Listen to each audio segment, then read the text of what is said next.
Hello everyone. In this session, let's just get to know about our workspace before anything. And the version I'm using right now is Adobe Illustrator 2020. There isn't a problem in case you are having any lower version installed, whether it is CC 2018 or 19. Like there isn't a lot of difference perhaps. Some quality features and eases are provided as we sequence further to the latest versions. Okay. Like if I talk about Illustrator version 2020, it has some exciting features that are only performance and time save oriented. Like some of the features are auto spell check and intuitive simply path feature and couple of more. So just let it be and it won't matter in a beginner sessions. This workspace you are looking in front of you, by default it is set on essentials, which means the most basic interface. Like everything seems quite limited. The tools are limited, some shortcut buttons that help to ease of work are also not showing right now. Let's just try to change it to make things easier. To bring those extra useful buttons and tools, we will change our workspace.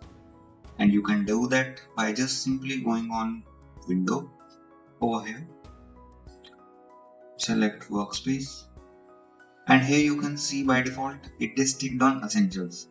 So now you can select Essential Classics from it. This will add some extra feature to your workspace that will help you to achieve a good production data work.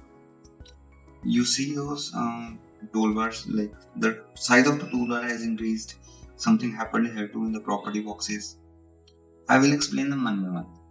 If I talk about some conditional properties of your artboard, this is the name of your file. You renamed it in the very first basic window. And succeeding to that, it is showing a number in percentage. Like right now, it is on a specific percent.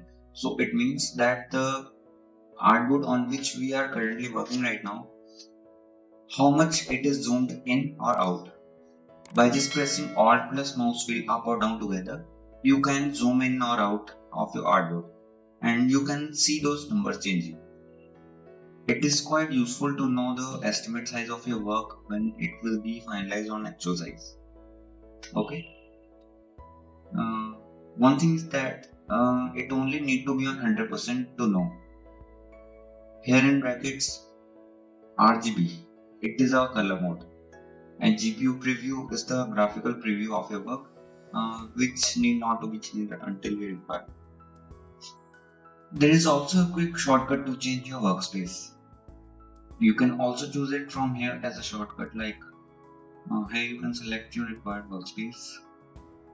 You can also create and save your own workspace as per your need.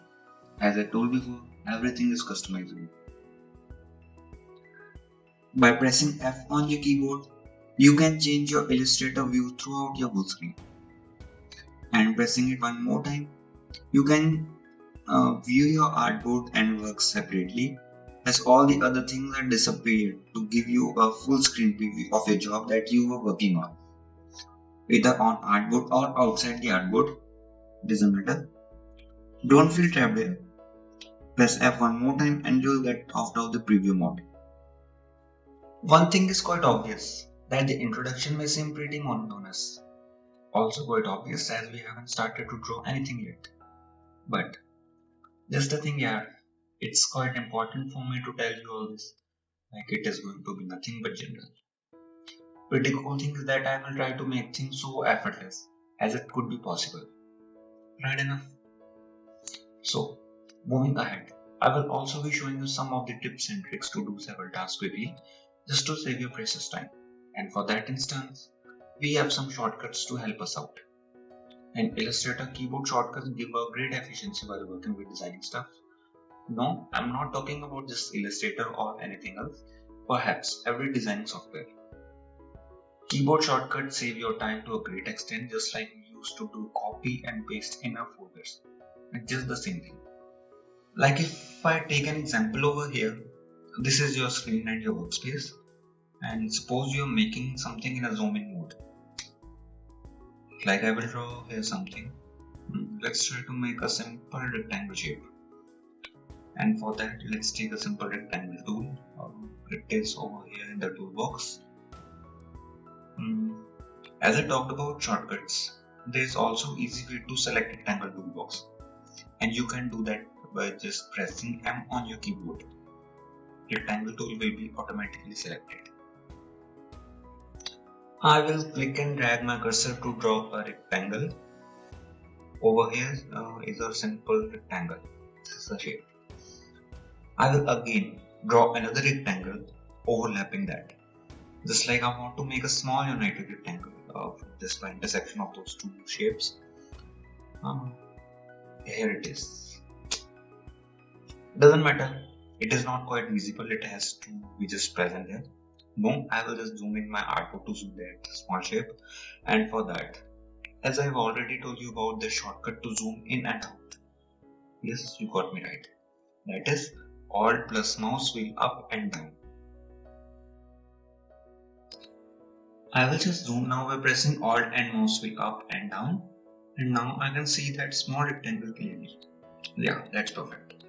Another thing I want to show you here is a shortcut with which you can scroll vertically or horizontally over your artboard. There are scrolling bars for that purpose. You can use them, but still I'm talking about shortcut to save your time. So it is quite good to remember the shortcuts. So to scroll through, in case you want to scroll it vertically, you just press shift and mouse wheel up and down, just like that. And in case you want to scroll it horizontally, press control and mouse wheel up and down. Yes. So you see how things are going now. One thing is that it is not quite compulsory that you have to just work hard and remember all the shortcuts. No doubt, they have hundreds of shortcuts over here and it is not even quite possible to remember them all. You just have to keep a slow pace to the work and practice.